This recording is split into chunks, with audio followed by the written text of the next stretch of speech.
Hello ನಮಸ್ತೆ, ಎಲ್ಲರೂ ಹೇಗಿದ್ದೀರಾ? Welcome to simple life in Oman. ಯಾರೆಲ್ಲ ನಮ್ಮ ಚಾನಲ್ನ ಸಬ್ಸ್ಕ್ರೈಬ್ ಮಾಡಿದ್ದೀರಾ ಅವರಿಗೆಲ್ಲ ತುಂಬ ಥ್ಯಾಂಕ್ಸ್. ಇನ್ನೂ ಯಾರೆಲ್ಲ ಸಬ್ಸ್ಕ್ರೈಬ್ ಮಾಡಿಲ್ಲ ದಯವಿಟ್ಟು ಸಬ್ಸ್ಕ್ರೈಬ್ ಮಾಡಿ.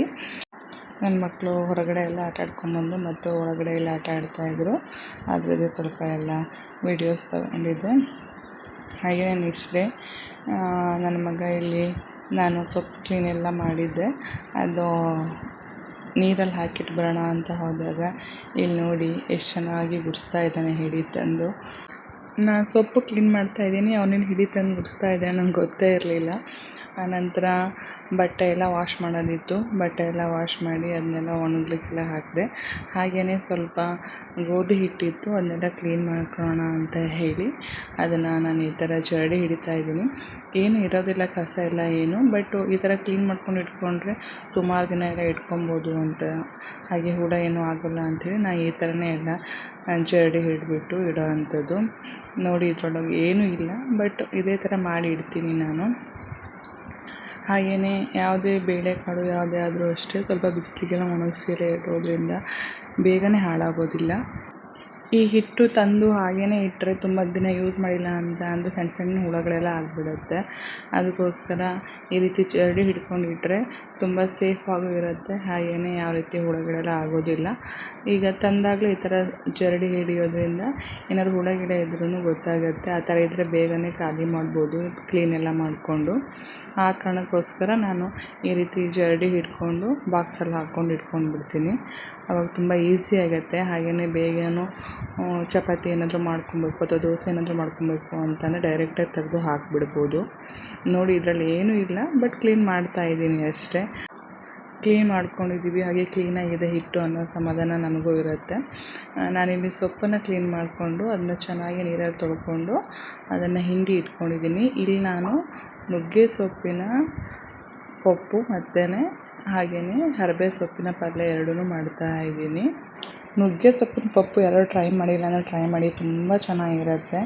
ಫಸ್ಟು ನಾವು ಎಣ್ಣೆಲಿ ಇದನ್ನು ತುಂಬ ಚೆನ್ನಾಗಿ ಹುರ್ಕೊಬೇಕು ಒಗ್ಗರಣೆ ಹಾಕ್ಕೊಂಡು. ಆನಂತರ ಟೊಮೊಟೊ ಹಾಗೆಯೇ ಬೇಳೆಕಾಳುಗಳನ್ನೆಲ್ಲ ಹಾಕಿ ಇದನ್ನು 2-3 ವಿಷಲ್ ತೊಗೊಂಡು ಆನಂತರ ಇದಕ್ಕೆ ಸಾಂಬಾರು ಪುಡಿ, ಧನಿಯಾ ಪುಡಿ, ಖಾರದ ಪುಡಿ ಹಾಗೆಯೇ ಗರಂ ಮಸಾಲ, ಸ್ವಲ್ಪ ಅರಿಶಿಣವನ್ನು ಹಾಕಿ ಚೆನ್ನಾಗಿ ಇದನ್ನು ಕುದಿಸ್ಕೊಬೇಕು. ನೋಡಿ ಎಷ್ಟು ಚೆನ್ನಾಗಿ ಕಾಣ್ತಿದೆ ಅಂಥೇಳಿ. ಚಪಾತಿ ರೊಟ್ಟಿಗೆಲ್ಲ ಒಳ್ಳೆ ಕಾಂಬಿನೇಷನ್ ಇದು. ಯಾರು ಟ್ರೈ ಮಾಡಿಲ್ಲ ಅಂದರೆ ಟ್ರೈ ಮಾಡಿ. ನಂತರ ನಾನಿಲ್ಲಿ ಹರಬೆ ಸೊಪ್ಪಿನ ಪಲ್ಯವನ್ನು ಮಾಡ್ಕೊತಾ ಇದ್ದೀನಿ. ಈರುಳ್ಳಿ ಮತ್ತು ಜೀರಿಗೆ, ಸಾಸಿವೆ, ಉದ್ದಿನಬೇಳೆ ಹಾಕಿ ಒಗ್ಗರಣೆ ಹಾಕಿ ಸೊಪ್ಪನ್ನು ಹಾಕಿಬಿಟ್ಟು ಆನಂತರ ಇದನ್ನು ನಾನು ಕೊಬ್ಬರಿ ಹಾಕಿ 1 ವಿಷಲ್ ತೊಗೊಂಡಿದ್ದೀನಿ. ತುಂಬ ಚೆನ್ನಾಗಾಗುತ್ತೆ. ಇದಕ್ಕೆ ನಾನು ರೊಟ್ಟಿ ಮಾಡಿದ್ದೆ, ಕೈ ರೊಟ್ಟಿ ಅಂತ ಹೇಳ್ತೀವಿ, ಆ ರೊಟ್ಟಿ ಮಾಡಿದ್ದೆ. ರೊಟ್ಟಿ ಮತ್ತು ನುಗ್ಗೆ ಸೊಪ್ಪಿನ ಪಪ್ಪು ಹಾಗೆ ಹರಬೆ ಪಲ್ಯ ತುಂಬ ಚೆಂದ ಆಗಿತ್ತು. ಆನಂತರ ನಮ್ಮ ಮನೆಯವರು ಡ್ಯೂಟಿಯಿಂದ ಬರೋ ಟೈಮ್ ಆಯಿತು. ಸ್ನ್ಯಾಕ್ಸಿಗೆ ಏನಾದರೂ ಇರಲಿ ಅಂಥೇಳಿ ಎಗ್ ಬೇಯಿಸಿದ್ದೆ. ಎಗ್ ಬೇಯಿಸಿ ಚೆನ್ನಾಗಿ ಸಿಪ್ಪೆಲ್ಲ ತಕ್ಕೊಂಡು ಅದನ್ನು ಚೆನ್ನಾಗಿ ವಾಶ್ ಮಾಡಿ ಅದನ್ನ 2 ಭಾಗ ಮಾಡಿ ಅದಕ್ಕೆ ಸ್ವಲ್ಪ ಉಪ್ಪು ಮತ್ತು ಖಾರದ ಪುಡಿಯನ್ನು ಹಾಕಿದ್ದೆ. ಇದು ತುಂಬ ಚೆನ್ನಾಗಿರುತ್ತೆ. ಇದ್ರ ಮೇಲೆ ಈರುಳ್ಳಿ ಮತ್ತು ಕೊತ್ತಂಬರಿ ಸೊಪ್ಪನ್ನು ಹಾಕ್ಕೊಬೋದು, ತುಂಬ ಚೆನ್ನಾಗಿರುತ್ತೆ. ಬಟ್ ನನ್ನ ಮಕ್ಕಳು ಈರುಳ್ಳಿ ಎಲ್ಲ ಹಾಕಿದರೆ ತಿನ್ನಲ್ಲ ಅಂಥೇಳಿ ಜಸ್ಟ್ ನಾನು ಖಾರದ ಪುಡಿ ಮತ್ತು ಉಪ್ಪನ್ನು ಹಾಕ್ತಾಯಿದ್ದೀನಿ. ಆನಂತರ ನಮ್ಮ ಮನೆಯವರು ಬಂದರು. ನೋಡಿ ನಮ್ಮದೀಗ ಊಟದ ಒಂದು ತಟ್ಟೆ ರೆಡಿಯಾಗಿದೆ ಅಂತ ಹೇಳ್ಬೋದು. ನುಗ್ಗೆ ಸೊಪ್ಪಿನ ಪಪ್ಪು ಹಾಗೆಯೇ ಹರಬೆ ಸೊಪ್ಪಿನ ಪಲ್ಯ ಹಾಗೆ ಶೇಂಗಾ ಚಟ್ನಿ ಹಾಗೆ ರೊಟ್ಟಿ ಒಳ್ಳೆ ಕಾಂಬಿನೇಷನ್ ಆಗಿತ್ತು. ಯಾರು ಟ್ರೈ ಮಾಡಬೇಕು ಅಂತಿದೆ ಟ್ರೈ ಮಾಡಿ. ಹಾಗೆ ಹೇಗಾಗಿತ್ತು ಅಂತೇಳಿ ಕಮೆಂಟ್ ಬಾಕ್ಸಲ್ಲಿ ಕಮೆಂಟ್ ಮಾಡಿ ತಿಳಿಸಿ. ನಮ್ಮ ಬ್ಲಾಗೆಲ್ಲ ಇಷ್ಟ ಆಗಿದ್ದರೆ ಲೈಕ್ ಮಾಡಿ, ಶೇರ್ ಮಾಡಿ, ಹಾಗೆ ಕಮೆಂಟ್ ಮಾಡಿ. ನೆಕ್ಸ್ಟು ನಮ್ಮ ಮನೆಯವರಿಗೆ ಡ್ಯೂಟಿ ಇತ್ತು, ಅವರು ಡ್ಯೂಟಿಗೆ ಹೋಗಬೇಕು ಅಂತ ಹೊರಡ್ತಾಯಿದ್ರು ಅರ್ಜೆಂಟು. ನನ್ನ ಮಗ ಎಷ್ಟು ಮಾಡಿದ್ರು ಬಿಡಲೇ ಇಲ್ಲ ಸಣ್ಣವನು, ನಮ್ಮನ್ನು ಡ್ರಾಪ್ ಮಾಡಿ ಅಂತ ಹೇಳಿ. ಆನಂತರ ಅವ್ರ ಕಾರಲ್ಲೇ ಹೋದ್ವಿ. ಒಂದು ಹಾಸ್ಪಿಟಲ್ ವಿಸಿಟ್ ಇತ್ತು. ನನ್ನ ದೊಡ್ಡ ಮಗನಿಗೆ ಸ್ವಲ್ಪ ಫಿಲ್ಲಿಂಗ್ ಮಾಡಿಸೋದಿತ್ತು ಟೀತು, ಅದಕ್ಕೋಸ್ಕರ. ಆ್ಯಕ್ಚುಲಿ ಈ ಹಾಸ್ಪಿಟಲ್ ನಮ್ಮ ಮನೆಯಿಂದ 5 ಮಿನಿಟ್ಸು ಆಗೋಲ್ಲ, ಅಷ್ಟು ಹತ್ತಿರದಲ್ಲಿದೆ. ಬಟ್ ಇವನು ತುಂಬ ಹಠ ಮಾಡ್ದ ಅಂಥೇಳಿ ನಮ್ಮನ್ನ ಅಲ್ಲಿ ಡ್ರಾಪ್ ಮಾಡಿ ಹೋದರು. ಇಲ್ಲಿ ನೋಡಿ ಇವನು ಸುಮ್ಮನೆ ಕೂರೋಕ್ಕೆ ಕೇಳ್ತಾ ಇಲ್ಲ, ಅಷ್ಟು ಗಲಾಟೆ ಮಾಡ್ತಾ ಇದ್ದಾನೆ. ನನ್ನ ದೊಡ್ಡ ಮಗನಿಗೆ ಹಿಡಿದು ಸಾಕಾಗಿ ಅವ್ನು ಕೂತಿದ್ದ. ಆಮೇಲೆ ನಾ ಹಿಡ್ಕೊಳ್ತಾ ಇದ್ದೆ, ನನ್ನ ಹತ್ರನೂ ನಿಲ್ತಾ ಇಲ್ಲ, ಅಷ್ಟು ಗಲಾಟೆ ಮಾಡ್ತಾ ಇದ್ದ. ಹೋದ ಕಡೆ ಕೂರೋದೇ ಇಲ್ಲ ಇವನು, ಇದೇ ಪ್ರಾಬ್ಲಮ್ಮು. ಆನಂತರ ಅವನ ಟ್ರೀಟ್ಮೆಂಟೆಲ್ಲ ಆಯಿತು. ಹಾಗೆ ಬರ್ತಾಯಿದ್ವಿ. ಇದು ಭಜನ್ ಅಂತ ನಾನು ಹೋದ ಬ್ಲಾಗಲ್ಲಿ ತೋರಿಸಿದ್ದೆ. ಇಲ್ಲಿ ನೋಡಿ ಈ ಥರ ಬಾಕ್ಸ್ಗಳನ್ನ ಇಟ್ಟಿರ್ತಾರೆ. ಇಲ್ಲಿ ನಾವು ಬಟ್ಟೆಗಳು ಅಥವಾ ಏನಿದ್ರು ಬೇಸಿಕ್ ನೀಡ್ಸಿಗೆ ಏನಾದರೂ ಬೇಕಿದ್ದರೆ ಅದನ್ನೆಲ್ಲ ಇಲ್ಲಿ ನಾವು ಹಾಕ್ಬೋದು. ಅಂದರೆ ಅವ್ರಿಗೆ ಯೂಸ್ ಮಾಡೋ ಅಂಥದ್ದು ಇರಬೇಕು, ಆ ಥರದ್ದು ಐಟಮ್ಸ್ಗಳನ್ನು ಹಾಕಬೇಕು. ತುಂಬ ಜನ ಇಲ್ಲೆಲ್ಲ ಬಂದು ಎಲ್ಲ ಬಟ್ಟೆ ಅದನ್ನೆಲ್ಲ ಹಾಕಿ ಹೋಗ್ತಾರೆ. ಇಲ್ಲಿ ನೋಡಿ ಇದು ಮಂಡೇ ಮಾರ್ನಿಂಗು.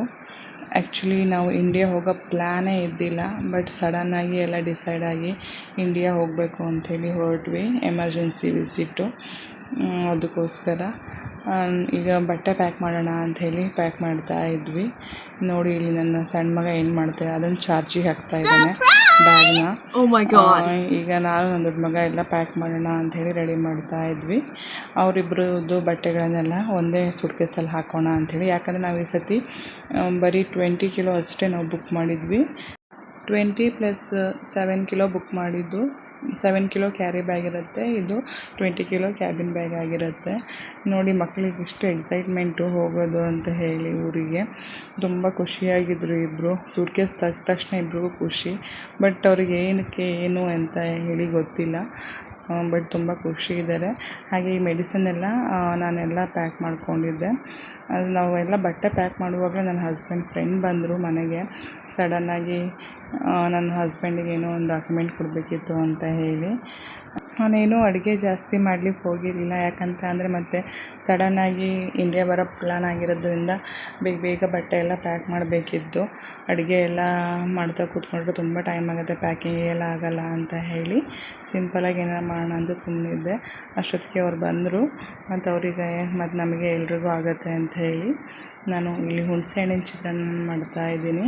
ತುಂಬ ಬೇಗ ಮಾಡಿದ್ದು, ಹೇಗಾಗಿತ್ತೇನೋ ಗೊತ್ತಿಲ್ಲ. ಅಕ್ಕಿ, ಶೇಂಗಾ, ಕಡಲೆಬೀಜ, ಹಾಗೆ ಸಾಸಿವೆ, ಜೀರಿಗೆ, ಉದ್ದಿನಬೇಳೆ ಎಲ್ಲ ಹಾಕಿ ಒಗ್ಗರಣೆ ಹಾಕಿ, ಈರುಳ್ಳಿ, ಹಸಿಮೆಣಸಿನ್ಕಾಯಿ ಹಾಕಿ, ಅದಕ್ಕೆ ನಾನು ಸ್ವಲ್ಪ ಹುಣಸೆ ರಸವನ್ನು ಹಾಕಿ ಅದನ್ನು ಬಾಡಿಸಿದ್ದೆ. ಆನಂತರ ಮಾಡಿಟ್ಟಿರೋ ಅನ್ನನ ಹಾಕಿ ಕಲಸಿದ್ದು. ಆನಂತರ ಅವರು ಟಿಫನ್ ಮಾಡಿ ಹಾಗೆಯೇ ಅವ್ರ ಮಕ್ಕಳಿಗೂ ಪ್ಯಾಕ್ ಮಾಡಿ ಕೊಟ್ಟೆ ತೊಗೊಂಡೋದ್ರು. ಅವರ ವೈಫು ಇಂಡಿಯಾದಲ್ಲಿದ್ದಾರೆ, ಅದಕ್ಕೋಸ್ಕರ.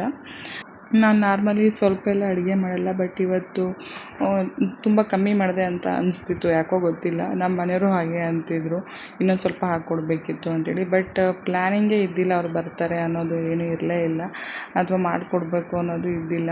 ಎಲ್ಲರೂ ಮಾಡಿಕೊಡ್ಬೇಕು ಅನ್ನೋದಿದ್ರೆ ತುಂಬ ಜಾಸ್ತಿನೇ ಅನ್ನ ಎಲ್ಲ ಮಾಡಿಕೊಡ್ತಿದ್ದೆ. ಬಟ್ ಮಾಮೂಲಿ ಯಾವಾಗಲೂ ಕೊಡ್ತಾ ಇರ್ತೀವಿ, ಅವಾಗೆಲ್ಲ ಹೇಳ್ತಾ ಇರ್ತಾರೆ ತುಂಬ ಜಾಸ್ತಿ ಕೊಡ್ತೀರಾ ಅಂತ ಹೇಳಿ. ಬಟ್ ಇವತ್ತು ಸ್ವಲ್ಪ ಕಮ್ಮಿ ಆಯಿತು, ಅರ್ಥ ಮಾಡ್ಕೊತಾರೆ ಅಂತ ಅಂದ್ಕೊತೀನಿ. ಆನಂತರ ನಾವು ಸ್ವಲ್ಪ ಶಾಪಿಂಗ್ ಇತ್ತು, ಇಂಡಿಯಾಗೆ ಸಡನ್ನಾಗಿ ಹೊರಟಿರೋದ್ರಿಂದ ಸ್ವಲ್ಪ ಎಲ್ಲ ಬೇಕಿತ್ತು ಐಟಮ್ಸು. ಅದಕ್ಕೋಸ್ಕರ ನಾವು ನೆಕ್ಸ್ಟು ಹೋಗೋಣ ಅಂತ ಹೋಗ್ತಾಯಿದ್ವಿ. ಯಾವಾಗಲೂ ಲುಲ್ಲು ಹೋಗ್ತಾಯಿದ್ವಿ, ಇವತ್ತು ನೆಕ್ಸ್ಟು ಹೋಗೋಣ. ನಮಗೊಂದು ಟ್ರಾಲಿ ಬ್ಯಾಗ್ ಬೇಕಿತ್ತು, ಅದಕ್ಕೋಸ್ಕರ ಹೋಗೋಣ ಅಂತ ಹೋಗ್ತಾಯಿದ್ವಿ. ಯಾಕಂದರೆ ಇವತ್ತು ನಮ್ಮ ಮನೆಯವರಿಗೆ ಆಫ್ ಇತ್ತು, ಮತ್ತು ಅವ್ರಿಗೆ ಆಫ್ ಇಲ್ಲ ಅಂತಿದ್ರೆ ಮತ್ತು ಇರೋ ಬ್ಯಾಗ್ನೇ ಕ್ಯಾರಿ ಮಾಡ್ಬೋದಿತ್ತು. ಆಫ್ ಇದೆ, ಅದಕ್ಕೆ ಹೋಗಿ ಒಂದು ಟ್ರಾಲಿ ಬ್ಯಾಗ್ ತೊಗೊಂಬರೋಣ ಅಂತ ಹೇಳಿ ಹೊರಟ್ವಿ. ನೋಡಿ ನನ್ನ ಮಗ, ಅವನಿಗೆ ಟ್ರಕ್ ಎಲ್ಲ ಕಂಡುಬಿಟ್ರೆ ತುಂಬ ಖುಷಿ. ಇವನಿಗೆ ತುಂಬ ಎಕ್ಸೈಟ್ ಆಗಿಬಿಡ್ತಾನೆ. ಅವನಿಗೆ ಖುಷಿ ಕಾರೊಳಗೆ ಕೂತ್ಕೊಂಡು ಟ್ರಕ್ ಎಲ್ಲ ನೋಡಲಿಕ್ಕೆ. ಇದು ನೋಡಿ ಗಾರ್ಡನ್ಸ್ ಮಾಲ್ ಅಂತ ಹೇಳಿ, ಇಲ್ಲೂ ತುಂಬ ಚೆನ್ನಾಗಿದೆ ಇನ್ಸೈಡ್ ಎಲ್ಲ. ಬಟ್ ಇಲ್ಲಿಗೆ ಹೋಗೋಕ್ಕಾಗಿಲ್ಲ ನಮಗೆ, ಅದಕ್ಕೆ ಸ್ಟ್ರೈಟ್ ಅವೇ ನಾವು ನೆಕ್ಸ್ಟು ಹೋಗೋಣ ಅಂಥೇಳಿ ಹೋದ್ವಿ. ಇದು ಲೈಫ್ ಲೈನ್ ಹಾಸ್ಪಿಟಲ್ ಅಂಥೇಳಿ ತುಂಬ ದೊಡ್ಡದಾಗಿ ತುಂಬ ಚೆನ್ನಾಗಿದೆ. ನಮ್ಮ ಇನ್ಶೂರೆನ್ಸ್ ಕಾರ್ಡ್ನೆಲ್ಲ ಇಲ್ಲೂ ಕೂಡ ಅಕ್ಸೆಪ್ಟ್ ಮಾಡ್ತಾರೆ. ಇದೆಲ್ಲ ನೋಡಿ ಇಲ್ಲಿ ಗೌರ್ಮೆಂಟ್ ಆಫೀಸ್ಗಳು, ಎಲ್ಲೆಲ್ಲಿ ಈ ಥರ ಇವ್ರದ್ದು ಫ್ಲಾಗ್ಗಳೆಲ್ಲ ಕಾಣ್ತಾ ಹೋಗುತ್ತೆ, ಅದೆಲ್ಲ ಗೌರ್ಮೆಂಟ್ ಆಫೀಸ್ಗಳಾಗಿರುತ್ತೆ.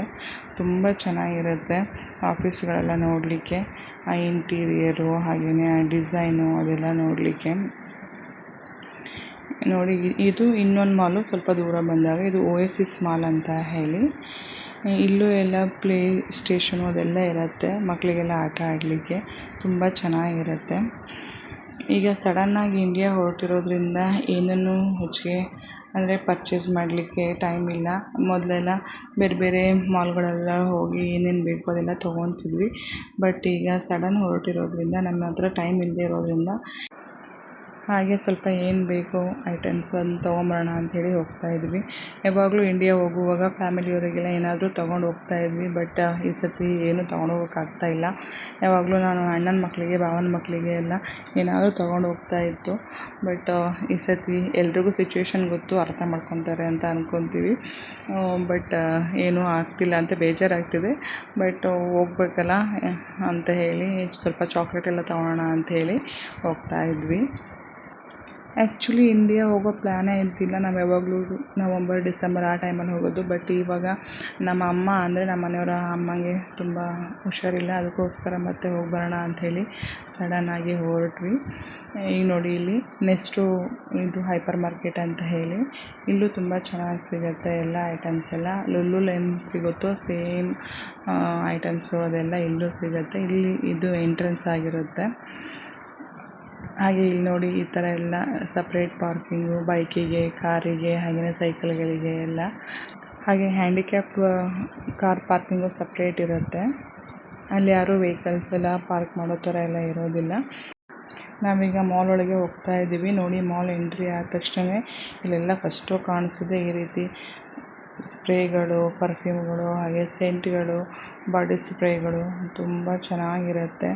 ಫುಲ್ಲೆಲ್ಲ ಇವಾಗ ಆಫರಲ್ಲೆಲ್ಲ ನಡೀತಾ ಇದೆ. ತುಂಬ ಎಲ್ಲ ಆಫರ್ಸ್ ಹಾಕಿದ್ರು. ಹಾಗೆಯೇ ಈ ಕಡೆ ಎಲ್ಲ ಸೋಪು, ಶಾಂಪೂ ಈ ರೀತಿ ಎಲ್ಲ ಇರುತ್ತೆ, ಬಾಡಿ ವಾಶ್ಗಳು. ನಮಗೆ ಇಲ್ಲೇನು ತೊಗೊಳೋದಿದ್ದಿಲ್ಲ, ಅದಕ್ಕೋಸ್ಕರ ಮೇಲೆ ಹೋಗೋಣ, ನಮಗೆ ಟ್ರಾಲಿ ಬ್ಯಾಗ್ ಬೇಕಿತ್ತಲ್ಲ, ಅದಕ್ಕೋಸ್ಕರ ಮೇಲೆ ಹೋಗಿ ನೋಡೋಣ ಅಂಥೇಳಿ ಹೋಗ್ತಾ ಇದ್ವಿ. ಇಲ್ಲಿ ನೋಡಿ ಇದೆಲ್ಲ ಫುಲ್ಲು ಬಟ್ಟೆಗಳು, ಹಾಗೆಯೇ ಬ್ಯಾಗ್ಗಳು, ಶೂಗಳು ಈ ಸೆಕ್ಷನ್ ಆಗಿರುತ್ತೆ. ನಾವೀಗ ಟ್ರಾಲಿ ಬ್ಯಾಗ್ ಹತ್ರ ಬಂದ್ವಿ. ನನ್ನ ಮಗನಿಗೆ ಫುಲ್ ಖುಷಿ ಇಂಡಿಯಾ ಹೋಗ್ತಿರೋದು ಅಂಥೇಳಿ. ಫುಲ್ ಎಲ್ಲ ಬ್ಯಾಗ್ಗಳೆಲ್ಲ ಚೆಕ್ ಮಾಡಿ ನೋಡ್ತಾ ಇದ್ದಾನೆ. ಟ್ರಾಲಿ ಬ್ಯಾಗ್ ಅವನೇ ಕ್ಯಾರಿ ಮಾಡೋ ಅಂಥದ್ದು, ಅದಕ್ಕೆ ಅವನೇ ಎಲ್ಲ ಚೆಕ್ ಮಾಡಿ ನೋಡ್ತಾ ಇದ್ದಾನೆ. ಅವನಿಗೆ ರೆಡ್ ಕಲರ್ ತುಂಬ ಇಷ್ಟ. ಈಗ ಈ ಕಲರ್ ನೋಡಿ ಲಾಸ್ಟಿಗೆ ಯಾವ ಕಲರ್ ತೊಗೊಂಡಿರ್ತಾನೆ ಅಂಥೇಳಿ ಕಮೆಂಟ್ ಮಾಡಿ ತಿಳಿಸಿ. ಈಗ ಫಿಶ್ ಹತ್ರ ಎಲ್ಲ ಬಂದ್ವಿ ನೋಡೋಣ ಅಂಥೇಳಿ. ನಮ್ಮ ಮನೇಲಿ ಫಿಶ್ ತುಂಬ ಇಷ್ಟ, ಅದು ನೋಡೋದೇ ಒಂದು ಖುಷಿ. ತುಂಬ ದೊಡ್ಡ ದೊಡ್ಡ ಫಿಶ್ ಎಲ್ಲ ಬಂದಿತ್ತು. ಹಾಗೆ ನೋಡಿ ಇಲ್ಲೆಲ್ಲ ಈ ಥರ ಮಟನು, ಚಿಕನ್ನು ಈ ರೀತಿಯಾಗಿ ಇದನ್ನು ಕೀಮಾ ಥರ ಮಾಡಿ ಇದಕ್ಕೆ ಮಸಾಲೆ ಎಲ್ಲ ಹಾಕಿ ಇಟ್ಟಿರ್ತಾರೆ. ಹೋಗಿ ಜಸ್ಟ್ ಇದನ್ನು ಫ್ರೈ ಮಾಡಿಕೊಂಡ್ರೆ ಆಯಿತು. ನೋಡಿ ಎಷ್ಟು ದೊಡ್ಡ ದೊಡ್ಡ ಫಿಶ್ಗಳೆಲ್ಲ ಬಂದಿತ್ತು. ಬಟ್ ನಾವು ಈಗ ಇಂಡಿಯಾ ಹೊರಟಿರೋದ್ರಿಂದ ಯಾವುದೂ ತೊಗೊಳಕ್ಕಾಗಲ್ಲ ಅಂಥೇಳಿ ಬಂದ್ವಿ. ತುಂಬ ಚೆನ್ನಾಗಿ ಹಾಗೆ ಪ್ಲ್ಯಾಂಟ್ಸ್ಗಳು ಎಲ್ಲ ಇತ್ತು. ಇದೆಲ್ಲ ನೋಡಿ ವೆಜಿಟೇಬಲ್ಸು. ಈ ವೆಜಿಟೇಬಲ್ಸ್ನೆಲ್ಲ ನಮಗೆ ಯಾವ್ದು ಬೇಕು ಅದನ್ನು ನಾವು ಈ ಬಾಕ್ಸಲ್ಲಿ ಹಾಕ್ಕೊಂಡು ಅದನ್ನು ಬಿಲ್ ಮಾಡಿಸೋ ಅಂಥದ್ದು. ಜಸ್ಟ್ ಉಪ್ಪು ಮತ್ತು ನೀರಲ್ಲಿ ಹಾಕಿಟ್ಟಿರ್ತಾರೆ. ಇದೆಲ್ಲ ನೋಡಿ ಡ್ರೈ ಫ್ರೂಟ್ಸು ಈ ರೀತಿ ದೊಡ್ಡ ದೊಡ್ಡ ಬಾಕ್ಸ್ಗಳಲ್ಲಿ ಈ ರೀತಿ ಹಾಕಿಟ್ಟಿರ್ತಾರೆ. ತುಂಬ ಚೆನ್ನಾಗಿರುತ್ತೆ, ಹಾಗೆಯೇ ಫ್ರೆಶ್ ಆಗೂ ಕೂಡ ಇರುತ್ತೆ. ನೋಡಿ ಅಲ್ಲಿಂದ ಇಲ್ಲಿಗೆ ತನಕನೂ ಫುಲ್ ಇದಿಷ್ಟು ಡ್ರೈ ಫ್ರೂಟ್ ಸೆಕ್ಷನ್ನೇ ಆಗಿರುತ್ತೆ. ಹಾಗೆ ಚಾಕ್ಲೇಟು, ಡ್ರೈ ಫ್ರೂಟ್ಸು, ಹಾಗೆಯೇ ನಮಗೆ ಬೇಳೆಕಾಳುಗಳು ಅದೆಲ್ಲ ಸಿಗುತ್ತೆ. ನಂತರ ನಾವೆಲ್ಲ ತೊಗೊಂಡು ಮನೆ ಬಂದ್ವಿ. ಮಕ್ಕಳಿಗೆ ಬಿರಿಯಾನಿ ಬೇಕು ಅಂಥೇಳಿ ಬಿರಿಯಾನಿ ತೊಗೊಂಡಿದ್ರು. ಹಾಗೆಯೇ ಈ ಒಂದು ಚಿಕನ್ ತೊಗೊಂಡು ಬಂದರು. ಹಾಗೆಯೇ ನಮ್ಮ ಮನೆಯವರಿಗೆ ಡ್ರ್ಯಾಗನ್ ಚಿಕನ್ ಬೇಕಿತ್ತು ಅಂಥೇಳಿ ಡ್ರ್ಯಾಗನ್ ಚಿಕನ್ನು ಮತ್ತು ಪಾರ್ಸೆಲ್ ತೊಗೊಂಡು ಬಂದ್ವಿ. ಈ ಬ್ಲಾಗ್ನ ನಾನು ಇಲ್ಲಿಗೆ ಎಂಡ್ ಮಾಡ್ತಾಯಿದ್ದೀನಿ. ನೆಕ್ಸ್ಟ್ ಬ್ಲಾಗಲ್ಲಿ ಮತ್ತೆ ಸಿಗ್ತೀನಿ. ಈಗ ಇಂಡಿಯಾ ಬರೋದ್ರಿಂದ ಬ್ಲಾಗ್ಗಳು ಬರೋದು ಸ್ವಲ್ಪ ಲೇಟ್ ಆಗ್ಬೋದು. ದಯವಿಟ್ಟು ನಮ್ಮ ಚಾನಲ್ನ ಸಬ್ಸ್ಕ್ರೈಬ್ ಮಾಡ್ಕೊಳ್ಳಿ, ಲೈಕ್ ಮಾಡಿ, ಶೇರ್ ಮಾಡಿ, ಕಮೆಂಟ್ ಮಾಡಿ. Thanks for watching.